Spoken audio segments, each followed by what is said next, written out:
In this video, I want to talk about 3 books that I genuinely think can change your life.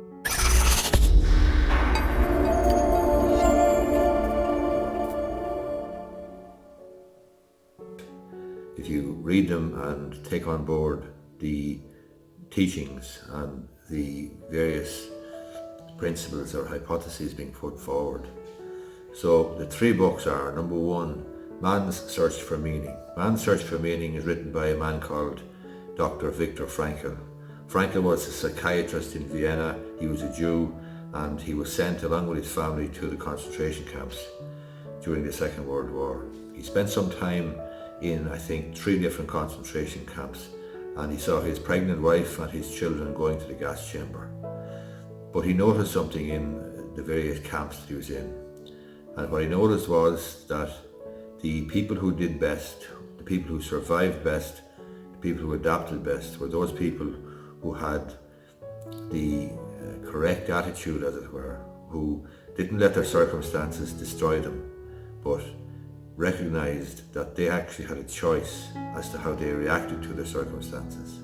So on the one hand, the hypothesis is very, very straightforward in that you cannot control your circumstances, you cannot determine your circumstances a lot of the time, but what you can determine and what you can decide and what you have free will and choice about is how you react to the circumstances.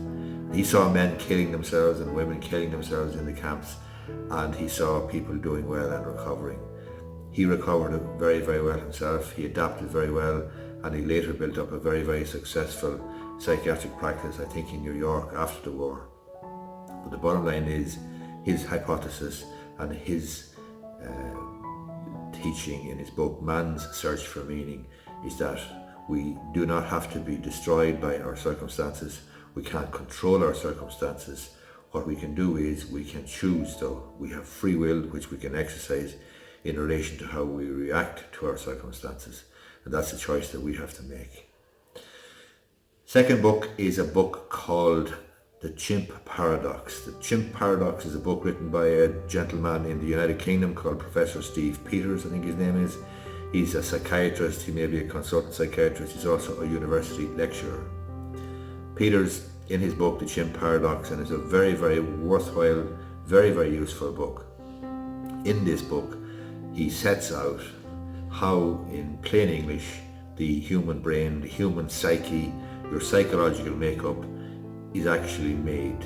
So he explains how your brain works, and essentially there's about 6 or 8 different parts to your brain, but he makes it or explains it more simply by basically dividing your brain, or telling us that we have a brain that can be divided into 3 sections.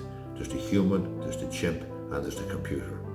So the chimp is our basic instinct, our chimp instinct to survive, to have sex, to procreate, to get food, shelter, and so on. The human, on the other hand, is concerned with success and the meaning of life and self-development and so on. And essentially, Peters is telling us that when we are in stupid situations, like for example a road rage incident, that's the chimp reacting. And the chimp essentially is faster and stronger than the human. And so if you don't manage your chimp, then you're going to spend a lot of time getting into a lot of difficulty and thinking very, very badly. Not thinking like a human, but thinking like a chimp.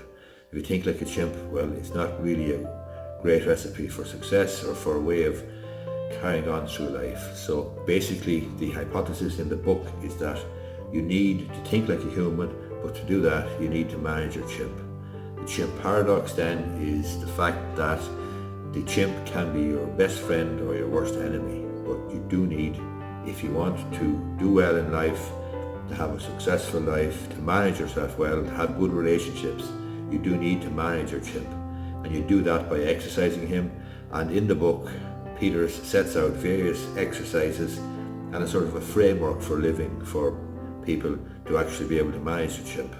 I actually do it myself, and I find it very, very useful. And what I find most useful of all about the book is actually recognizing the urge that I have from time to time to behave like a chimp and to react like a chimp. So just to give you a simple simple example.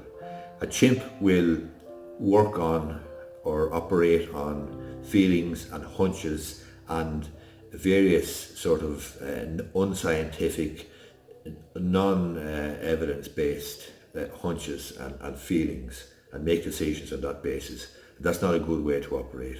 Human, on the other hand, should be operating on the basis of data, facts, evidence, and so on. So the key is you want to think like a human, and to do that you need to manage your chimp. To manage your chimp, you need to exercise him. It's a fascinating book. It's called The Chimp Paradox, and strongly recommend it. I think the man's name is Professor Steve Peters. The final book that I would recommend that you should have a look at, should read, is a book that I also think could change your life. And it's called Deep Work. Deep Work is written by a man called Cal Newport. He's a lecturer, I think, in Georgetown University in America. He went to MIT. He's a computer programmer or computer programming lecturer. He's a brilliant sort of a man. But basically the book is about the need to and the value in being able to do concentrated, uninterrupted, focused work for periods of time. And to do that, you really do need to manage the likes of social media and the likes of various other interruptions that we have on our phone, on our computer, notifications, Facebook, and so on and so forth. But the book is called Deep Work. It's by Cal Newport, and it explains how the ability to do deep work, focused, distraction-free, concentrated work is actually an incredibly valuable tool to have nowadays, particularly when people's attention span is getting smaller and narrower, and particularly when there are more and more distractions.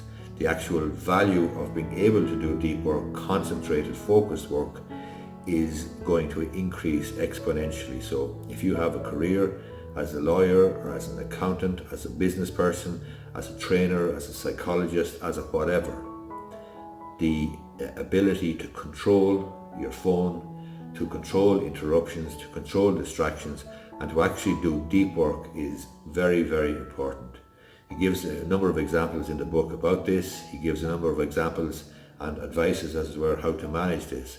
But he goes back to the very first example in the book. It's about the psychoanalyst or psychologist Carl Jung, who basically set up some sort of a stone structure or some sort of a monastic type dwelling near a lake at Lake Zurich when he was doing his great seminal work, whatever book he wrote. I'm not 100% what it was, but the bottom line is he felt the need to go away and actually focus and concentrate his mind completely.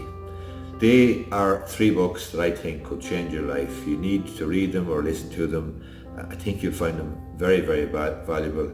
I'm not a person who goes in for self-improvement books which would involve holding hands and singing Kumbaya. I go in for books which I feel are evidence-based, which are written by professionals, and there's a real substance or real meat to them, and there's a real scientific or psychological explanation as to why what's being put forward is worthy of consideration. I think that these 3 books are definitely worthy of your consideration. You should have a look at them. The Chimp Paradox by Professor Steve Peters, The Man's Search for Meaning by Viktor Frankl, and Deep Work by Cal Newport. I'll stick a link underneath this video to each of the books which you can pick up on Amazon. Hope you find this video useful. If you do, give it a thumbs up down below, and you may be interested in subscribing to my YouTube channel. Thanks for watching.